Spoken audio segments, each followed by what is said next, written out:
अभी हम लोग बहुत अच्छा गाना शूट कर रहे हैं, बारिश वाला।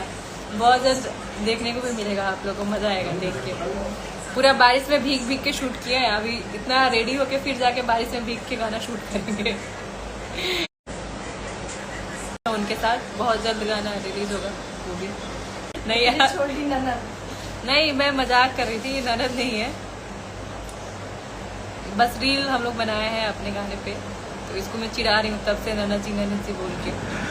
जय भीम नमो विधाय दोस्तों, फैंस न्यू वीडियो बना वीडियो को पूरा लास्ट तक देखिए। जी हाँ दोस्तों, आज बात करें चमरान स्टार विकास सर और शिल्पी रघवानी के बारे में। जी हाँ दोस्तों, शिल्पी रघवानी और चमरान स्टार विकास सर का गाना शूटिंग हुए, उसी गाने का प्रमोशन करते हुए शिल्पी रघवानी इस वीडियो में नजर आ रहे। जी हाँ दोस्तों, चमरान स्टार विकास सर का एक सैड सॉन्ग काफी मस्त है, उस सॉन्ग सुन लीजिए।